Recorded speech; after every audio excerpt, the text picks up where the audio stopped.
from Syracuse, New York. I'm on the phone. The first order of business is the minutes of the last meeting of this committee. Hope you've had a chance to review. Anyone with questions or concerns? I'll make a Hearing motion. none, I'll entertain a motion. Oh, go ahead. Motion, Sterling. Second, Le Pen. Second. Motion is made and seconded. All those in favor say aye. Aye. Aye. Aye. All those opposed? Motion carried. Sarah, if you can help, or I'm sorry, not Sarah. Lisa, if you can help me, I do not have the agenda in front of me. What is the next item on our agenda, please? The next item is the CEDC board term and vacancies. This Yeah, might be a little welcome, difficult Tara, for you too. to follow, Jim. I want to welcome Tara to the committee too. Yes. Welcome. Thank you. Jim, you can't see Yeah, her. Jim can't see you. Hi, Lisa. Tara. Glad to have you with us. Hello. Lisa has invited our 3 new board members to attend all committee meetings until the chair designates after consultation with them, which committees they. All right. Okay.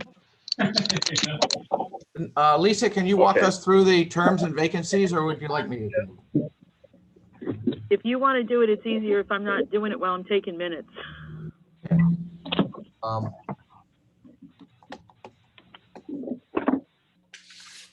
I don't see it in the packet.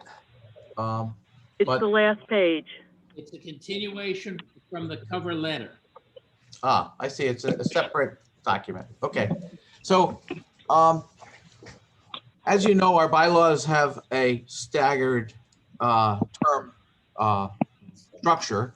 So that we have 3 groups with terms expire. The next group is group 3. Their terms expire in 2022. I'm sorry, we have 2021 people who, I'm looking at this. I'm sorry, it's the reverse. So standing for election in 2022 are John Lee, Jim Le Pen, Tish Finnegan, Seth Rapport, Jim Calvin, and Michael Malinsky.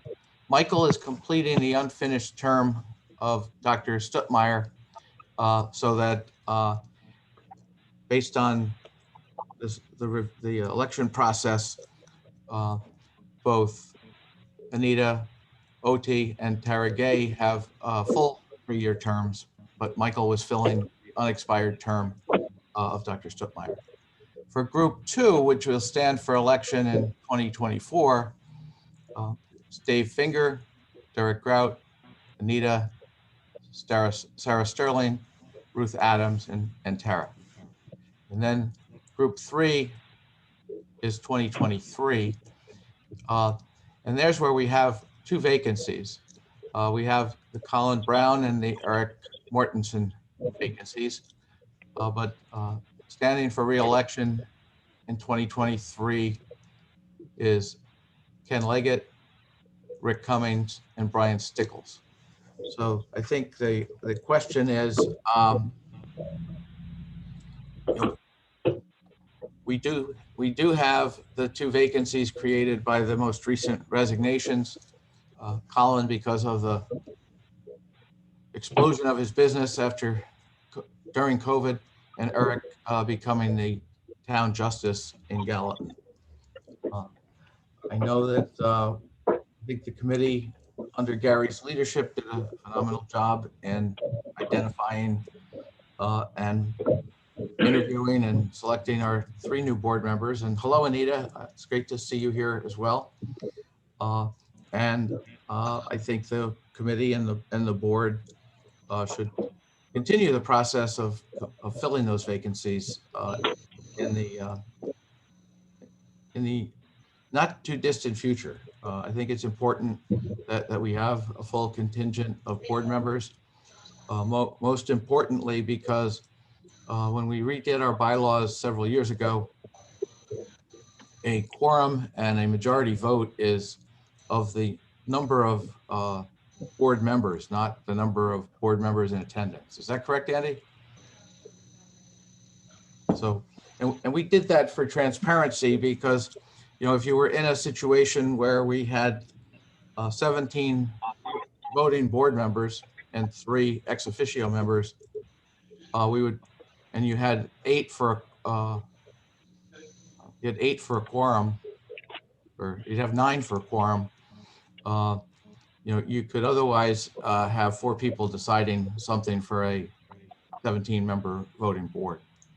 And so it's important that we have those seats filled so that if there are other resignations or other reasons people leave the board, that we don't find ourselves in a tenuous situation to pass controversial matters. We've been fortunate that you know, most of the votes that we have taken have been close to unanimity. Occasionally are some no votes, but it's important, I think, for those purposes that this committee and the board move forward with that. And I think that once Dave appoints a new chair, we can get that process started. Are there any questions or anything I can take back to Dave? Mike, please remind us, does this schedule of board terms need to be approved by this committee and then by the full board, or has that already been taken care of?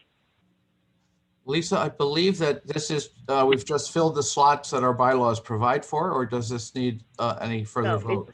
No, it's just for informational purposes, so we know coming up what openings we have currently and what is coming up for 2022, because we have 3 people expiring in 2022 in May.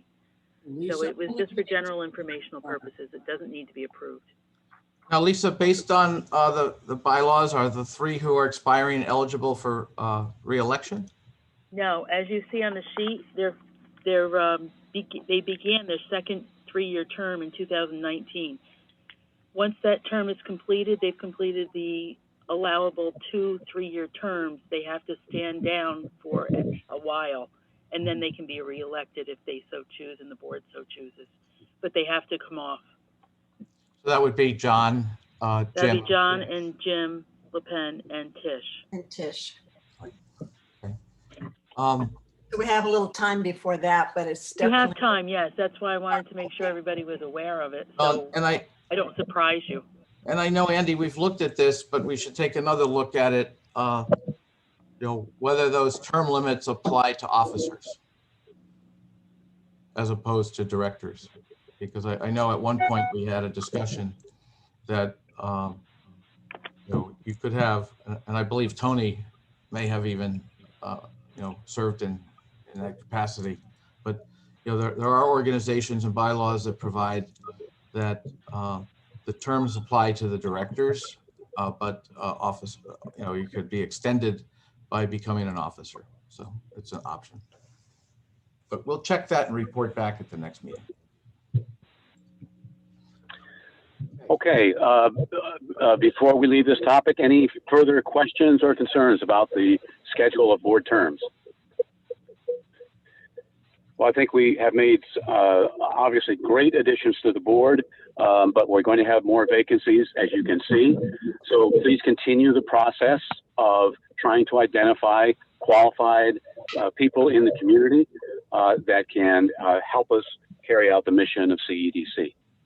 What's next on our agenda, Lisa? Committee assignments for new board members.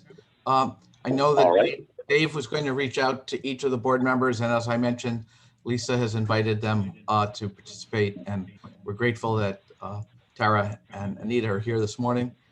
I don't see Michael. He might be, if he's there, welcome. There are some additional phone numbers here, but that process is in place, and hopefully those assignments will be made shortly. Very good. Item, Mr. Vice Chairman, is the CEDC strategic planning process. We coming out of the you know, incredible work that CEDC and the staff have done during the COVID crisis, we are looking down the road as to what we can do to continue that effort, but looking beyond the immediacy of the crisis. And we have done 2 strategic planning sessions, one 3 years ago and one 6 years ago. I believe that our 4 pillars of entrepreneurship, infrastructure, quality of life, and workforce education are still the viable pillars. But I do think we want to look at how we allocate resources in terms of the objectives and the tasks that fall under those categories. In the past, we have done a 3-3-3 test, but we did add workforce education. So we have 4 pillars, but under each pillar, we had 3 goals and 3 projects or tasks. And that will enable us to better define what we're doing, have a roadmap that will ensure we're not operating by crisis du jour, which is very easy in economic development. And who called you, you get dragged over to do that. And it will also ensure that we're a board-driven organization and particularly a staff-driven organization. It is a partnership as to making those decisions, but it's ultimately the board's responsibility, and it's appropriate that you all guide the work that we do based on the input that the staff provides. So we have had an initial discussion with Mary Ellen O'Loughlin, who you may recall was the woman who we retained, the consultant we retained to assist us in the past 2 cycles. And we are going to look at 1 or more others and hopefully be able to start that process in June. If any of you have any input on a facilitator or you have input on the process, please let me know. And what we'll do is I'll circulate in advance of the board meeting or in the board meeting packet the current strategic plan, so that you're looking at these procedural and process questions in the context of where we previously said we were focused. Are there any questions? I think that was, that'd be great. I think definitely looking at it, we've already achieved a lot of our objectives, so it's great to renew this. Go back to the agenda. Next is other business. The only thing, I have a couple of things to report. Yesterday afternoon, the governor announced round 10 of the Regional Economic Development Council competition, $750 million of state funding. 200 million of that is economic development corporation projects that are capital driven. Generally, they're up to 20% of the capital cost of a project. We have a number of people waiting in the wings, both for-profit, commercial, industrial, as well as not-for-profit, arts, cultural, tourism projects that have people we know are waiting to get into this competition. We've done well in the past, averaging over $1.5 million a cycle.